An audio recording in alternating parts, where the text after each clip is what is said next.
Right, it's a bloody warm one. I'm in the comfort of my own home and I've got a cylinder head to build for this van. So, roll the intro.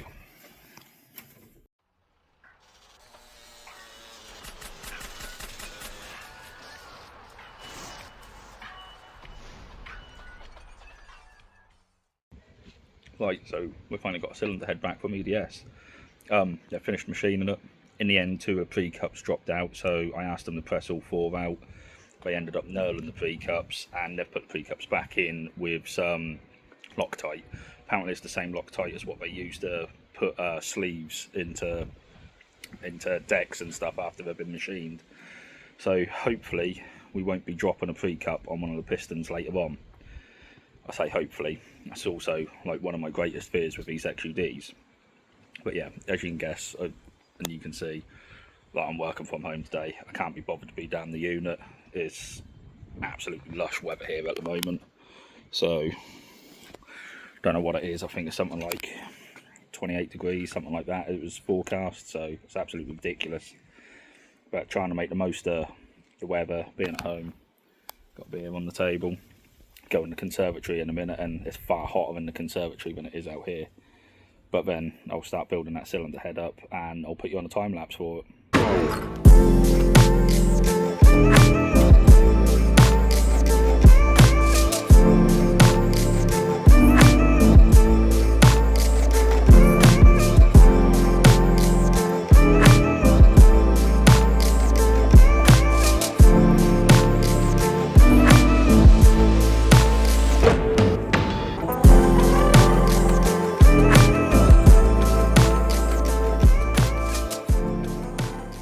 So that's the cylinder head pretty much back together.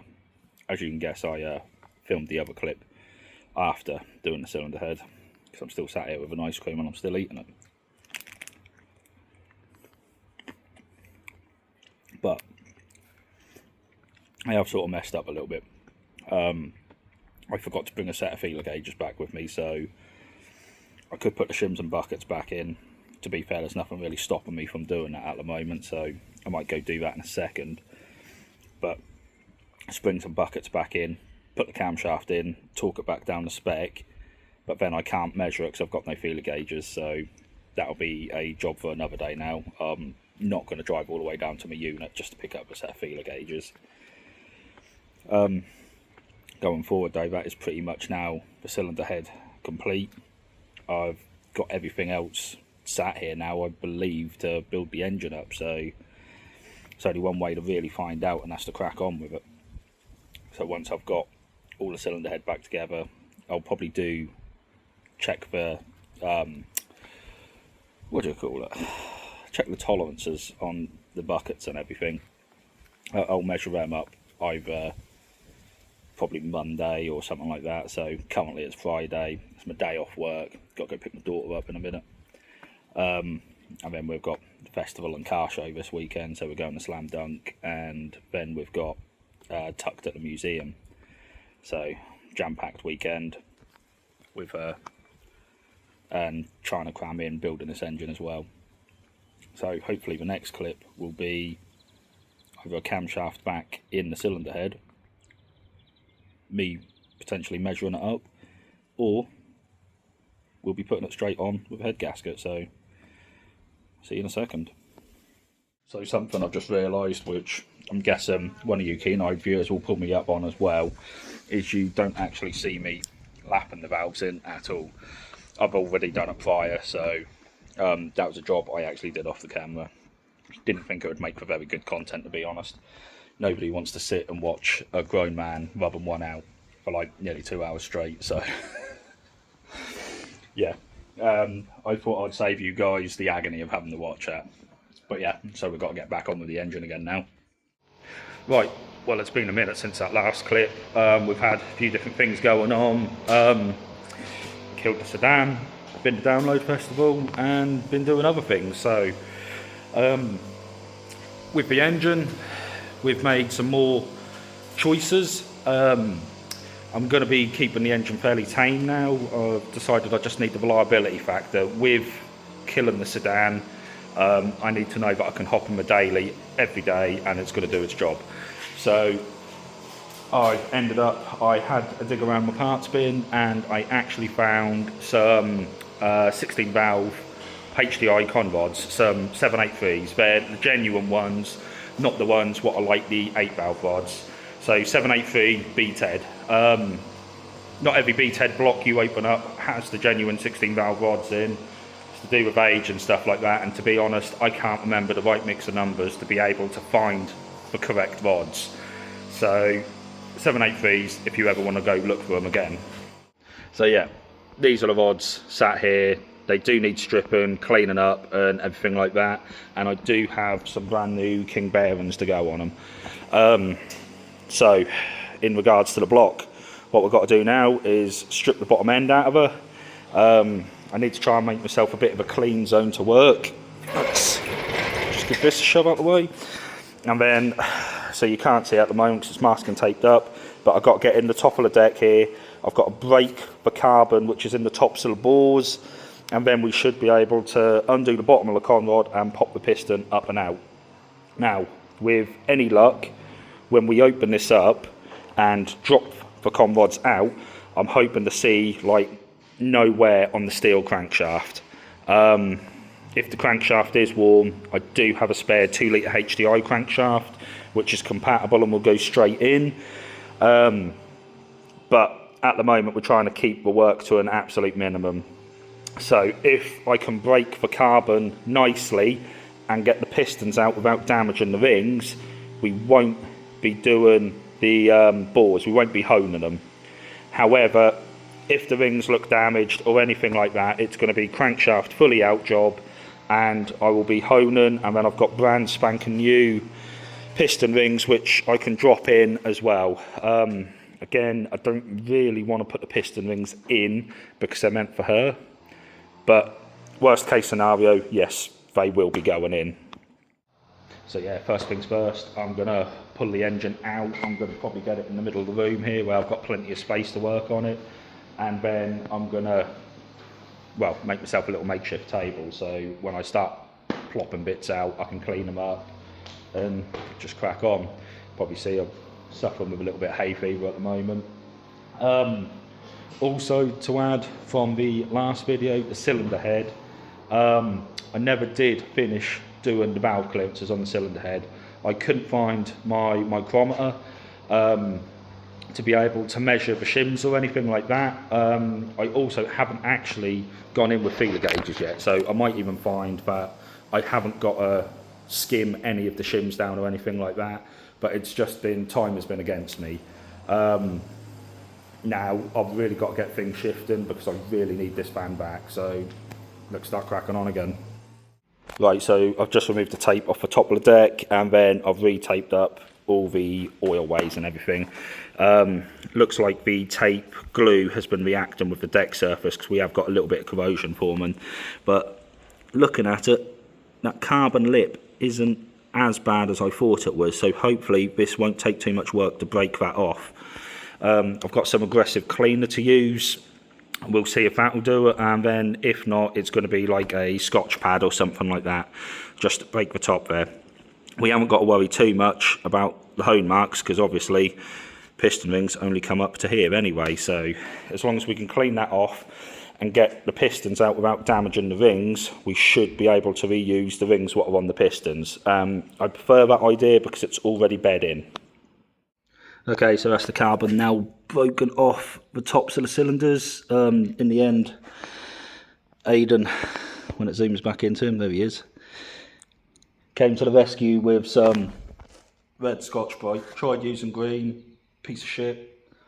Tried using just my nasty degreaser, which it was eating into it, but there was just a lot of handwork in there. But yeah, the red stuff ended up being the one, and it hasn't damaged the balls at all. If you go in with your nail as well, just in the top here, you can't feel the transition at all. You can still see all the factory hone marks. So as long as when these pistons come out, the rings look okay, they will be getting sent back on. So next, I've just got to drop the sump pan off, and then I've started cleaning up. This is the first 16 valve HDI rod I had sit there. It had some surface rust on it, but this isn't going to hurt it at all. Just cleaned it all up and everything. and that should be ready to go. Dug out my king bearings to go in, and then I've got some plastic gauge in the back of the motor, so I'll drop these out one at a time, inspect the crank, put them in one at a time again, and then yeah, hopefully everything's in spec. Right, so that's the sump pan now off. Gasket surface has been scraped. We've removed the oil pump, which is sat over there. We'll give that a once over and just check the gauze later on. And then we're just going to take these connecting rod caps off and just push the pistons out one at a time. First Conrod in, and we're now checking the oil clearance. So this is a bit of plastic gauge.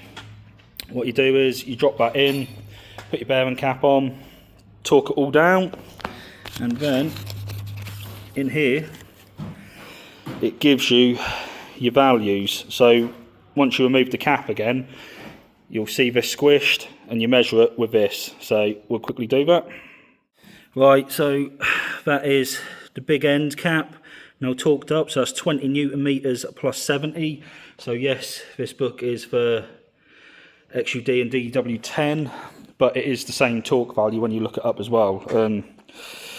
Making life easier for once. Borrowed this off next door, snap-on torque wrench. It's fucking unbelievable. It's worth more than the engine. But yeah, so we've now torqued that up and we're about to undo it, and then we can check the squish actually on that plastic gauge.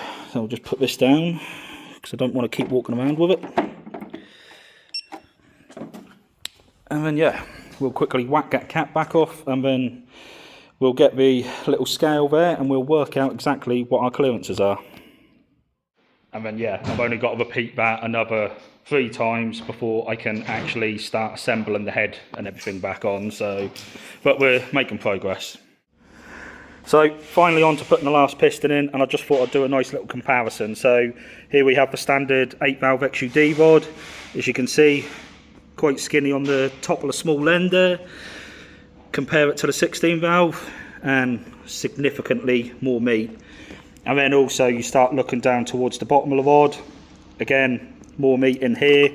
And then when you start comparing the thicknesses as well, in general, just 16-valve rods, a hell of a lot more meat everywhere. But right, so that's the final one to go in. I'll end up just chucking that in quickly, then I'll clean the oil pump up, get that in, hopefully get the sump back on, and then we can get the cylinder head on. So now we've got the oil pump back in, got new gasket and everything on there.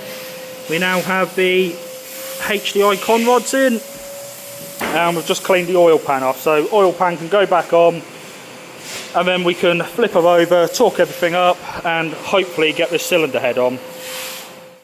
Okay, so we've skipped quite a big chunk today.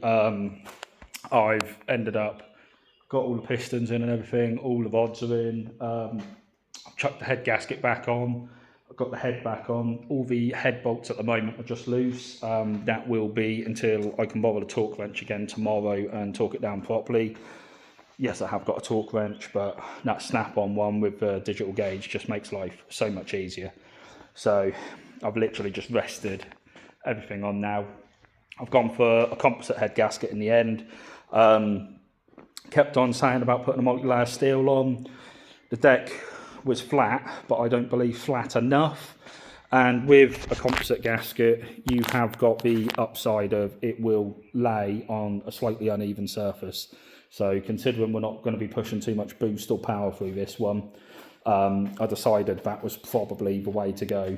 Again, the only reason I put the 16-valve rods in her is because I don't want that fear factor that I might throw a rod. I don't like the roll of the dice side of it. So now we've got the rods in, hopefully that gives me a bit more reliability. I'm going to be back down again tomorrow.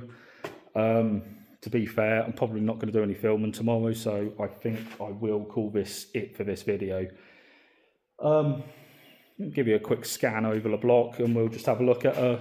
She is coming up nice and clean. I have got various other bits what I've got to start being bolted back onto it, and I have got to do the cam belt kit and everything like that, but I don't really think it's going to make for much good content, to be honest. It's an XUD, and it's all pretty standard stuff these days, and you guys have watched me build the forged one for that originally, then built another one for the sedan, and so you guys have already seen this engine building business several times over. I think when we come back to this for another video, what we need is the more technical stuff, how to actually get an XUD D-Turbo, XUD 9TE rather, into a Peugeot partner and actually work them properly, because obviously she's the DW8 model. We've got the complications with the ECU, gearbox complications and stuff like that. So I feel the next video we really need to cover some of that more technical stuff off for the swap, and it will make better content for you guys. It will also be better for anyone who wants to do this swap in the future. Let's face it, any muggins can rebuild an engine, right? Because I'm doing it. So yeah, if I can do it, you guys can do it. It's one of them. But yeah, I mean, it's Tuesday. I've had the day off today after download, so we got home yesterday, put everything away. It was pretty shat this morning. Luckily had the day booked off work. I am back in on night shift tomorrow, so going to be doing a little bit of this in the morning, and then I need to tidy up and get ready for night shift. So, but yeah, that's been normal, guys. Cheers for watching. I'll see you later. Give us a like and subscribe, and I mean, by the time this video goes out, if there is anything else you guys want to see with the old D-Turbo blocks, drop us a message, drop a comment, let me know what you'd like to see. But for now, catch you later.